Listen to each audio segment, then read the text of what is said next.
Ce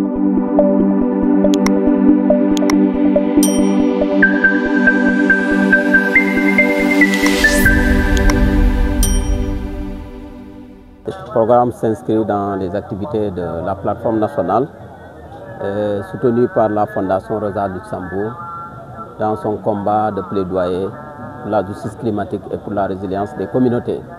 Nous sommes pôle Casamance avec la région de Sédhiou, Kolda, Ziguinchor, que j'ai l'honneur en tant que point focal de Sédhiou de pouvoir coordonner cette activité. Nous sommes là pour une fois de plus montrer l'engagement de notre organisation au service des communautés, comprenant que le changement climatique qui constitue un défi mondial, aujourd'hui s'impose aux communautés quand même leur rôle et leur responsabilité quant aux initiatives locales à promouvoir. Donc aujourd'hui, nous avons initié cette formation. D'abord, c'est pour renforcer, comme on l'a dit, le pouvoir économique des femmes et des jeunes, mais aussi de montrer que par rapport aux alternatives de rareté de pluie ou autres, il faudra effectivement que d'autres initiatives de production soient soutenues. Alors ici, nous avons capacité 105 femmes dans 3 domaines, le céréal, fruits forestiers et aussi de produits jus et de produits locaux de transformation.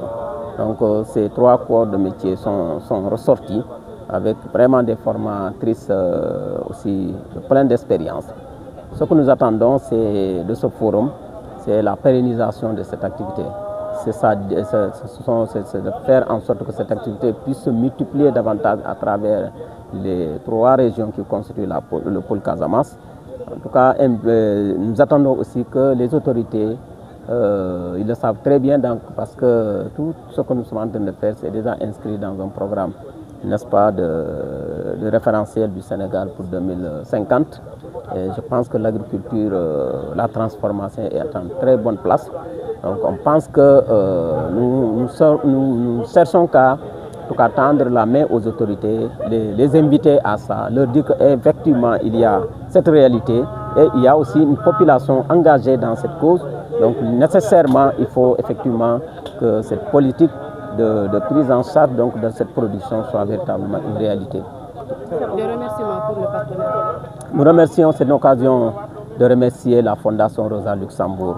C'est un partenaire privilégié de la plateforme. Ce partenariat dure aujourd'hui plus de 5 ans. Il est le partenaire financier et technique à la fois. Si nous sommes là, c'est à cause de la Fondation. Voilà. Ce qu'on peut attendre de nous, c'est d'apporter les plaidoiries de la population. Là où nous sommes, c'est à l'Assemblée nationale, à l'hémicycle. Et on va travailler dans ce sens. Et comme je l'avais dit tout de suite, on a un groupe des députés du pôle sud. Et je vais rendre compte aux autres parlementaires pour qu'ils soient conscients des enjeux qui est là et qui est en train de gâter notre zone et plus précisément notre pôle. Donc on va lutter pour ça, mais en collaboration avec la population et les autorités locales et les autorités administratives dans le pôle. L'objectif, c'est effectivement de mettre en exergue, c'est surtout les autorités, pour leur faire comprendre l'enjeu effectivement des changements climatiques, des impacts des changements climatiques. Donc l'objectif, c'est, parce que quand on parle de changement climatique, il y a l'adaptation, il y a la résilience, mais surtout des femmes.